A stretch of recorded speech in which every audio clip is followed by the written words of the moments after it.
You are the person who gets things done. In your family, you are the pillar. At work or in your previous career, you were the one who arrived early and left late.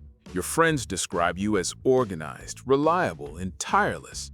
On the outside, your life looks like a well-oiled machine. But on the inside, the story is different. Inside, there is an engine that never turns off. There is a constant sensation, a background hum, that you are forgetting something important.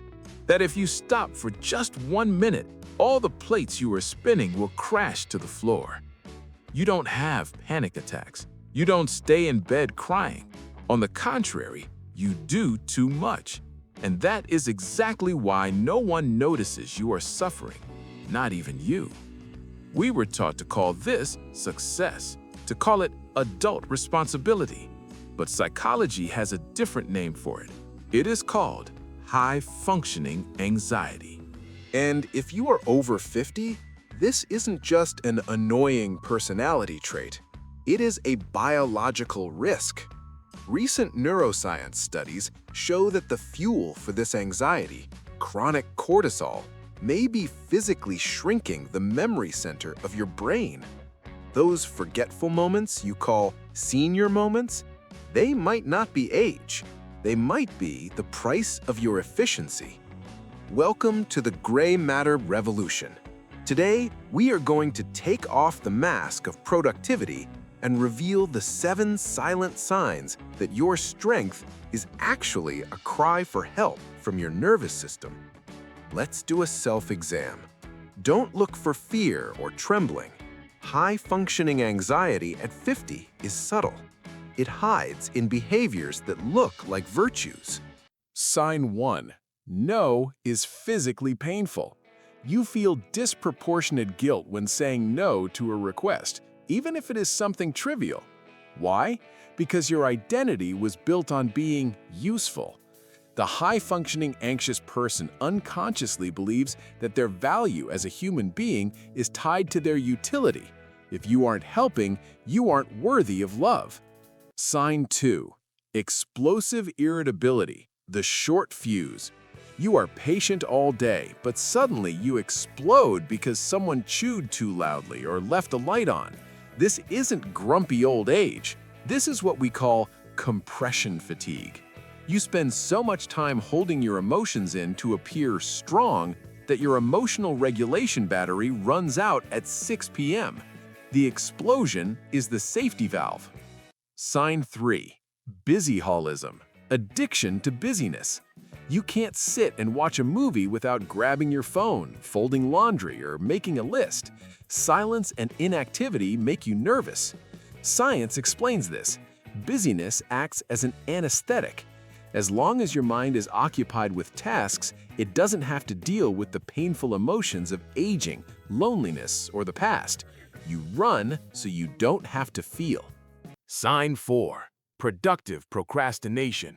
You do 10 small things, clean the drawer, answer emails, water the plants, to avoid doing the one thing that really matters and scares you, like planning your finances or having a difficult conversation. You end the day exhausted, but with the feeling that you haven't moved forward. Sign 5. The body screams, somatic symptoms. At 50, anxiety stops being mental and becomes physical. Do you grind your teeth, have constant neck and shoulder pain, unexplained gastrointestinal issues? This is your sympathetic nervous system stuck in fight or flight mode for 20 years. Your body is prepared for a war that never happens. Sign 6. Post-event rumination.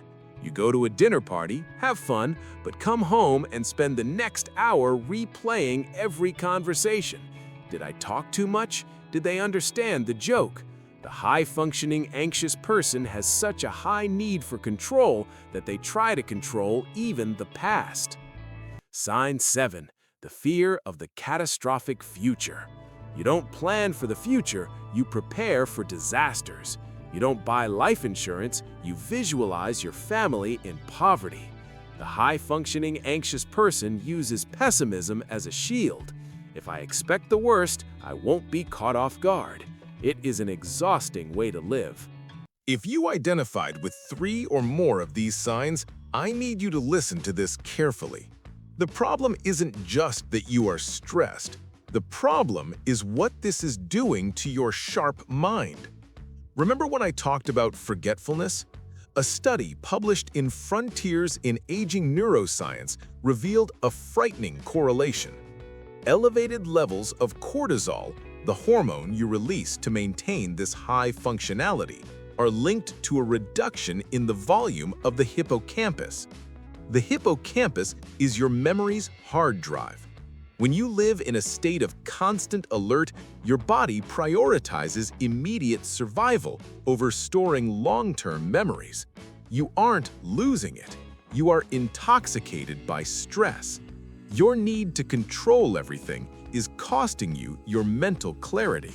How do we turn this off? How do we maintain competence without the illness? I'm not going to ask you to stop being responsible. That isn't who you are. But we need to change the fuel in your engine, from fear to purpose. Here is the antidote for today: the practice of strategic imperfection. The high-functioning anxious person tries to do everything at a 10 out of 10. That is unsustainable. I want you to choose today one small task to do poorly on purpose. Leave the bed unmade for one morning. Send an email without rereading it 5 times. Say no to an invitation without giving an elaborate excuse. Just say, "No thank you, I can't." The goal is to prove to your amygdala, the fear center, that the world doesn't end when you aren't perfect. You need to train your brain to tolerate imperfection. When you realize that the bed stayed unmade and no one died and the house didn't burn down, your amygdala relaxes, cortisol drops, and your hippocampus says thank you. Being high-functioning is an incredible skill. It is what made you successful in your career and raise your family. But what got you here isn't what will carry you forward with health. In the second half of life, the true victory isn't how much you can carry, it is how much you can let go. If you want to learn to drop the weight without losing your essence, subscribe to the channel. Hit the like button if you recognized yourself in these signs. It helps our community grow. Remember, your mind is too precious to be consumed by worry. Take a deep breath, and until next time,